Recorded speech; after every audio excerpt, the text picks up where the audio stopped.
Assalamualaikum warahmatullahi wabarakatuh. Selamat pagi anak-anakku sekalian. Tetap semangat belajar di rumah dan jangan lupa jaga kesehatan kalian masing-masing.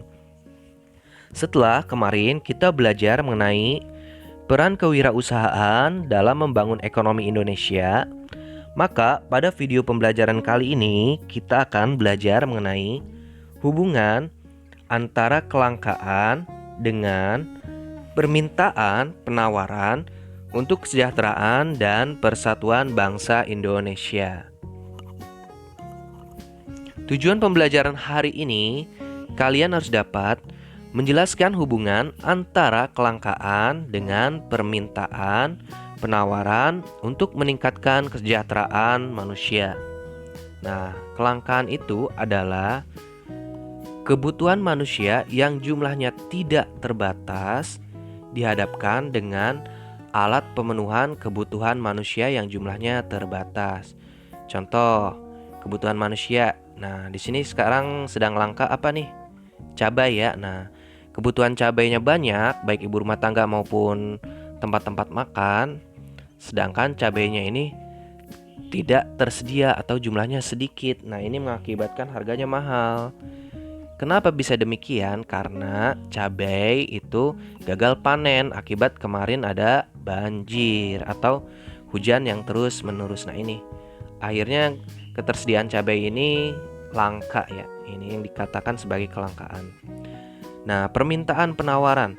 Permintaan itu jumlah barang atau jasa yang diminta pada tingkat harga tertentu, sedangkan penawaran jumlah barang atau jasa yang ditawarkan pada tingkat harga tertentu. Nah, tingkat harganya ini dari rendah sampai yang tinggi ya, atau dari yang murah sampai yang mahal. Untuk meningkatkan kesejahteraan manusia. Nah, kesejahteraan ini artinya apabila sudah terpenuhi kebutuhannya ya. Nah, ini semua kebutuhan hidupnya sudah terpenuhi. Ini dapat dikatakan sejahtera. Sebab sebelumnya kita sudah belajar tentang kelangkaan. Nah, kelangkaan ini persoalan ekonomi ya yang paling mendasar. Dikarenakan keinginan manusia yang tidak terbatas dengan ketersediaan sumber daya yang terbatas. Kelangkaan ini ada karena orang ingin memiliki lebih banyak barang. Barang ini benda berwujud atau jasa ini tidak berwujud ya, berupa pelayanan yang pada sistem pengelolaan dari sumber daya yang dikelola atau yang dihasilkan untuk menjadi barang atau jasa yang dapat digunakan untuk memenuhi kebutuhan hidup sehari-hari manusia. Penyebab kelangkaan yang pertama, perbedaan letak geografis sehingga sumber daya alam tersebar tidak merata. Nah, ada daerah yang banyak sumber daya alamnya atau dikatakan subur, dan ada daerah yang kurang memiliki potensi sumber daya alam atau bahkan daerah tersebut kurang subur. Nah, yang subur ini mudah ditanami tumbuhan ya. Ini ditanami tanaman, buah-buahan itu tumbuh. Nah, sedangkan kurang subur ini gersang tanahnya. Perbedaan geografis ini berpengaruh pada kekayaan sumber daya masing-masing daerah. Nah, kita contoh nih, daerah kita banyak persawahan ya, atau daerah pegunungan dataran tinggi banyak menghasilkan sayuran dan buah-buahan. Daerah pantai, menghasilkan ikan dan sumber daya laut lainnya. Yang kedua, pertumbuhan penduduk lebih cepat dibanding pertumbuhan barang produksi. Nah, artinya banyak jumlah kelahiran ya di sini, sehingga menimbulkan kesenjangan antara kebutuhan dengan persediaan barang dan jasa. Nah, semakin banyak penduduk, semakin banyak kebutuhan untuk dikonsumsinya ya, baik barang ataupun jasa. Yang ketiga, keterbatasan kemampuan produksi barang. Nah, ini terkadang memproduksi barang itu kita memiliki keterbatasan. Contoh ya, mesin-mesin didatangkan dari luar negeri. Nah, itu. Ataupun misalnya ponsel yang kita gunakan, ini bisa saja diimpor ya dari luar negeri, baik spare part ataupun langsung ponselnya. Nah, itu. Yang keempat, perkembangan teknologi yang tidak sama.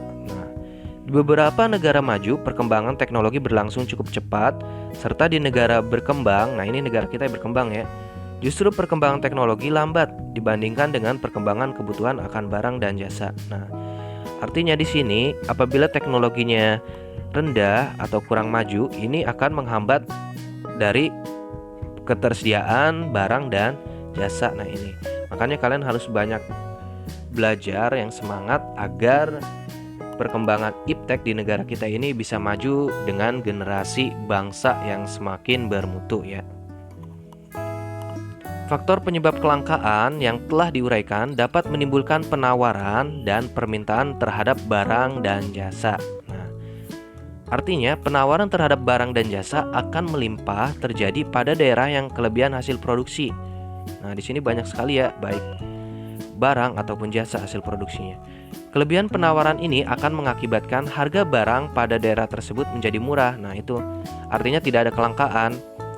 Daerah yang kekurangan sumber daya akan menyebabkan kelebihan permintaan. Nah, banyak sekali permintaannya.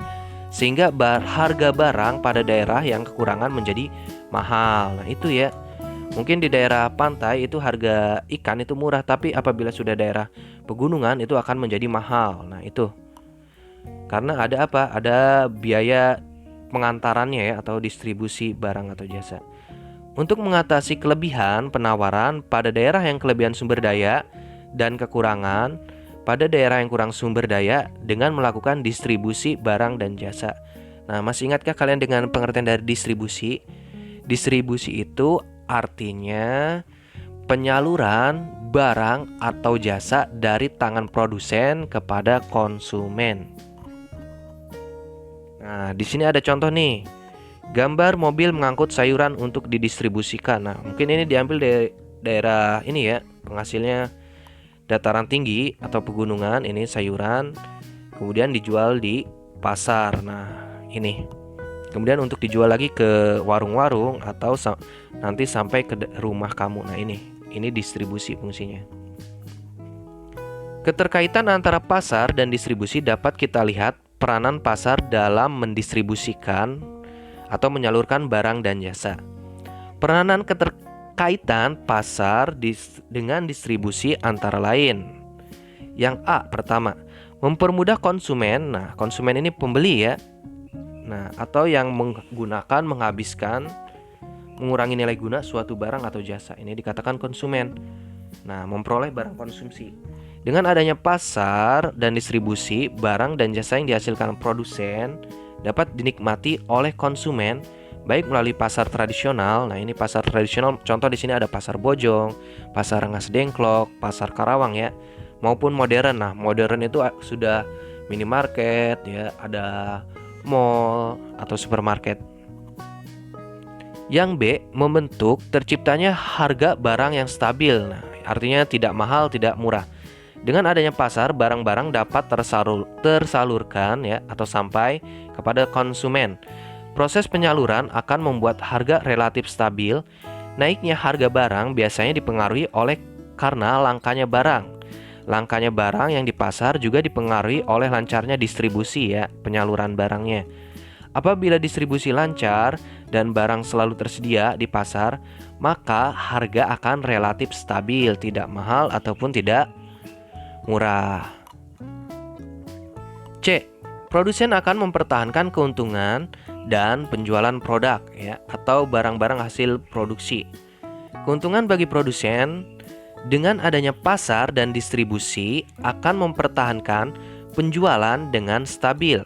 Nah, artinya dia akan terus dapat berjualan di sini. Penjualan ini akan mempengaruhi keuntungan yang diperolehnya. Nah, tetap produsen ini akan mendapatkan untung. Bagi perekonomian nasional, peran pasar dalam pemenuhan kebutuhan antar ruang atau antar wilayah. Nah, sebagai berikut. Yang A, peranan bagi produsen atau penghasil ya dapat menawarkan hasil produksinya di pasar. Sehingga pasar dalam hal tempat penjualan sekaligus tempat promosi ya bagi produsen. Dan lewat pasar inilah produsen dapat mengembangkan usahanya. Yang B, peranan bagi konsumen. Nah, yang memakai, menghabiskan, menggunakan ya dapat memenuhi semua kebutuhannya melalui pasar ya. Ini artinya semua kebutuhannya melalui pasar. Semakin luas pasar, semakin mempermudah konsumen memperoleh barang yang dibutuhkan. Yang C, peranan bagi pembangunan. Karena pasar menyediakan barang dan jasa yang bermanfaat dan diperlukan dalam pembangunan. Nah, pasar ini mendorong pembangunan daerah-daerah. Selain itu, pasar dapat menambah pendapatan daerah ya atau pendapatan masyarakat sekitar dengan berjualan di pasar. Yang D, peranan pasar bagi sumber daya manusia dapat menyerap tenaga kerja. Semakin luas pasar berarti membuka kesempatan kerja, dan ini artinya menyerap tenaga kerja dan mengurangi pengangguran. Contoh, dengan adanya pasar ada pekerja misalnya dia dapat berjualan atau dapat menjaga parkir, ataupun bahkan ada yang sampai kuli angkut ya, dan petugas kebersihan. Nah, ketersediaan sumber daya merupakan hal penting dalam upaya memenuhi kebutuhan masyarakat secara merata dengan harga terjangkau ya, atau harga yang murah. Kelangkaan yang mendorong manusia melakukan kegiatan ekonomi untuk menyediakan barang dan jasa dan kemudian mendistribusikan, menyalurkan kepada masyarakat demi peningkatan kesejahteraan atau memenuhi semua kebutuhan hidup sehari-hari masyarakat. Demikian pembelajaran hari ini. Tetap semangat belajar di rumah. Silahkan catat poin-poin penting atau rangkum materi pembelajaran pada buku catatan IPS kalian. Wassalamualaikum warahmatullahi wabarakatuh. Selamat pagi.